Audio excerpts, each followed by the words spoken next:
Bonjour à tous et bienvenue sur ma chaîne. Je m'appelle Solim, je suis entrepreneur agricole et passionné du monde rural. Je construis des communautés rurales autour des cultures à forte valeur ajoutée comme le soja et l'ananas biologique afin de permettre à ces communautés d'améliorer considérablement leur niveau de vie. Vous êtes sur la chaîne des entrepreneurs qui impactent leur environnement. Aujourd'hui, je vous fais une vidéo sur l'agriculture biologique. J'en ai fait une première le mois dernier et aujourd'hui, ce serait en fait la suite.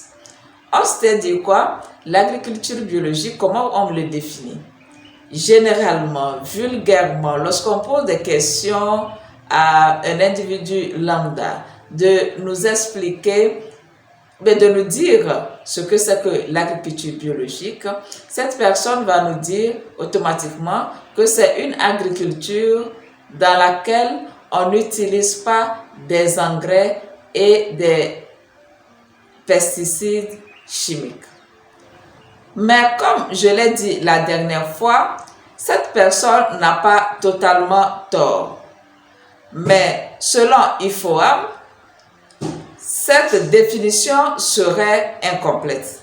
L'IFOAM, c'est la Fédération internationale des mouvements de l'agriculture biologique. Il est vrai que l'agriculture biologique date de l'Antiquité, mais à un moment donné, il y a eu une renaissance. Et les pionniers de cette renaissance sont d'origine européenne, américaine, et aussi il y a quelques pionniers au niveau de l'Afrique du Sud. Ce sont ces pionniers qui se sont organisés pour créer cette fédération en France à Versailles le 5 novembre 1972. IFOAM est donc devenu l'instance suprême en termes d'agriculture biologique aujourd'hui. L'IFOAM définit alors l'agriculture biologique ainsi. L'agriculture biologique, c'est un système de production qui soutient la santé des sols, des écosystèmes et des personnes. Elle s'appuie sur des processus écologiques, la biodiversité et des cycles adaptés aux conditions locales plutôt que sur l'utilisation d'intrants ayant des effets adverses. La définition continue en disant que l'agriculture biologique allie tradition, innovation et science au bénéfice de l'environnement commun et promeut des relations justes et une bonne qualité de vie pour tous ceux qui y sont impliqués. De cette définition un peu longue et qui peut paraître complexe, on tire 4 principes pour nous permettre de bien comprendre les champs d'application de l'agriculture biologique. Le premier principe est que l'agriculture biologique doit se baser sur la protection de la santé. Donc ça, c'est le principe de santé. L'agriculture biologique doit permettre de soutenir et d'améliorer la santé des sols, des animaux et des humains.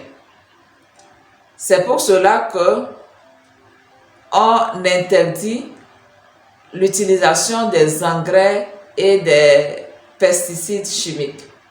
Parce que ces substances mettent en danger la santé des humains, la santé des animaux et la santé même des sols. Donc au niveau, ça c'est le premier principe de l'agriculture biologique, le principe de santé. Nous avons le deuxième principe qui est le principe d'écologie. Respecter le principe d'écologie revient à respecter le cycle de production de nos produits agricoles.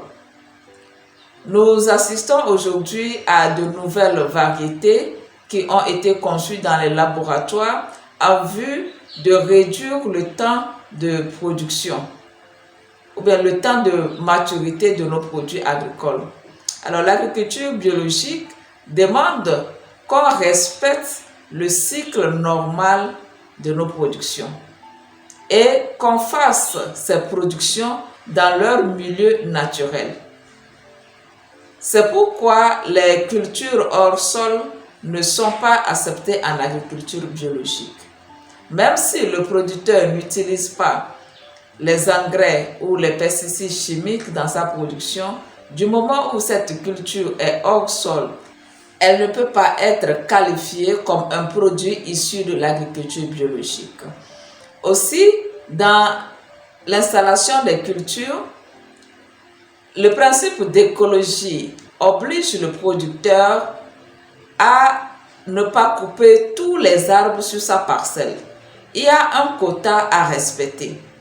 Lorsqu'on vient sur une parcelle de production de produits biologiques, si on ne trouve pas des arbres sur la plantation, cette parcelle-là est exclue de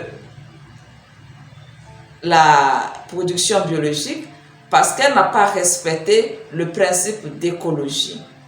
Les produits agricoles et les arbres peuvent cohabiter et doivent même cohabiter ensemble selon ce principe-là.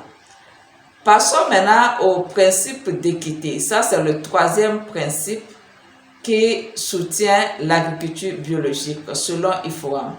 Le principe d'équité veut que dans la pratique de l'agriculture biologique, qu'il n'y ait pas des inégalités entre les différents acteurs d'une chaîne de valeur.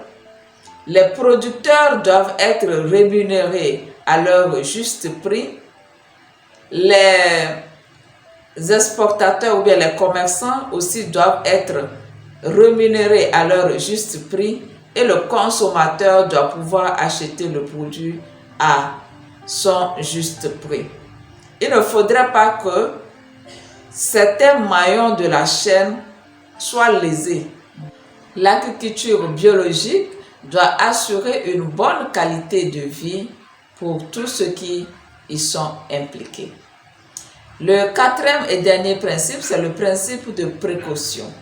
Avec le principe de précaution, cela demande à ce que l'agriculture biologique soit menée de façon à penser au bien-être et à la santé des générations actuelles et des générations futures, ainsi que de l'environnement.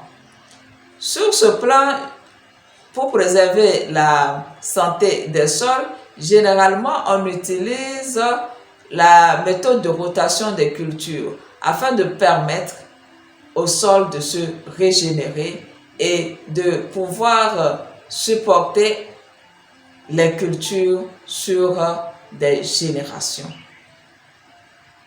Voilà donc les 4 principes de l'agriculture biologique. Il ne s'agit pas seulement d'une agriculture qui n'utilise pas les intrants ou produits chimiques, mais aussi c'est une agriculture qui doit permettre de préserver l'écologie, qui va favoriser l'équité entre ceux qui vivent sur la planète et qui doit permettre de préserver les intérêts des générations actuelles et futures. J'espère que cette vidéo vous a éclairé un peu plus sur ce que c'est que l'agriculture biologique et j'espère aussi que vous avez appris de nouveau.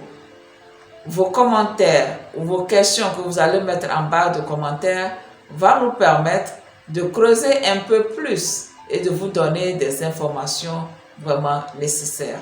Ici, je ne donne que des informations basiques. Au fur et à mesure des vidéos, je vais encore approfondir davantage les sujets pour vous permettre à chacun d'entre nous de comprendre ce que c'est que l'agriculture biologique. Je vous remercie de m'avoir suivi jusqu'à la fin et je vous donne rendez-vous dans quelques jours pour une nouvelle vidéo. Merci beaucoup et portez-vous bien. Bye bye.